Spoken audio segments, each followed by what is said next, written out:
지난해 12월 3일 한미 공조 작전으로 검거한 중국 국적자들 중 국내 선거에 개입한 간첩 혐의자들을 미국 정보당국이 일본 오키나와현 나하시에 구금하고 있는 것으로 나타났다. 이는 미국 선거 조작 가담자가 주일미군 기지를 거쳐 미국 본토로 압송된 데 이은 조처다. 바이든 행정부의 주한미군은 최근 본지 보도에 대해 국내 언론을 통해 거짓 뉴스라고 입장을 냈으나 주한미군은 이번 작전에 관여하지 않았으며 기밀을 확인해줄 위치에 있지 않다. 한 국내 정보 소식통은 서귀포에서 국정원이 한 일을 제주경찰청에 묻는 것이라고 답했다. 공식 취임한 도널드 트럼프 미국 대통령은 중국이 주도하는 국제 부정선거 카르텔이 2020년 미국 대선에 개입해 바이든을 당선시킨 것으로 보고 있다.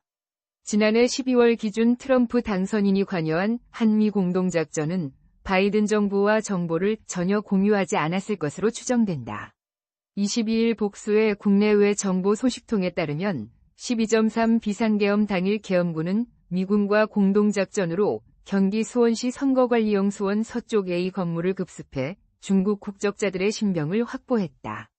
미군은 계엄군으로부터 인계받은 간첩 혐의자들 중 한국 선거 가담자를 주일미군 기지를 거쳐 나하시 소재 모처에 비밀리에 구금하고 있다.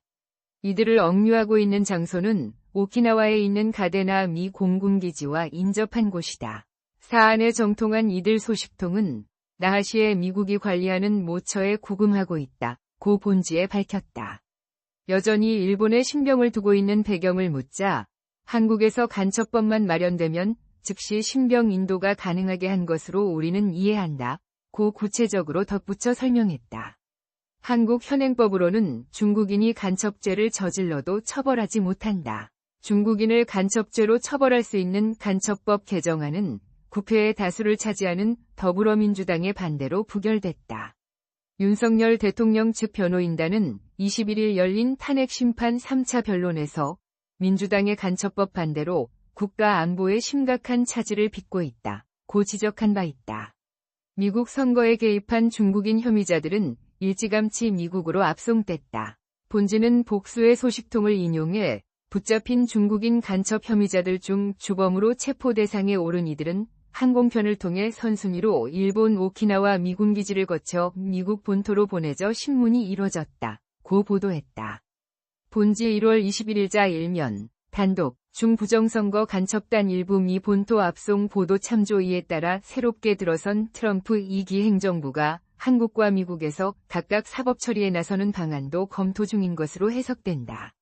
미국 정부의 정확한 의중은 추후 공식 발표로 확인될 전망이다. 본지는 발표 예상 시기에 관해 전해 들었지만 독자의 혼선을 초래할 수 있어 공개하지 않는다.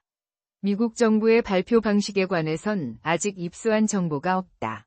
한편 수원 선거용 수원에서 붙잡힌 중국인 간첩 혐의자들은 한국과 미국 선거 조작에 개입했을 뿐 아니라 우리나라 댓글 조작에도 관여했다는 자백을 미 정보당국이 신문 과정에서 확보한 것으로 드러났다.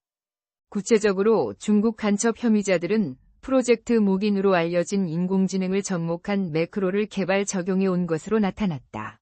목인은 AI를 훈련시켜 사람처럼 댓글을 다는 고도화된 매크로의 일종이다. 이들은 또 외국인 연수생 신분을 가장해 한국에 체류하는 동안 6개월을 주기로 교체되면서 이 중 일부가 업무에서 제외된 후 실업급여를 받은 사실이 확인돼 충격을 주고 있다. 중국 정부는 자국민이 체포 압송됐는데도 본지의 16일자 온라인 첫 보도 이후 지금까지 공식 입장을 내놓지 않고 있다.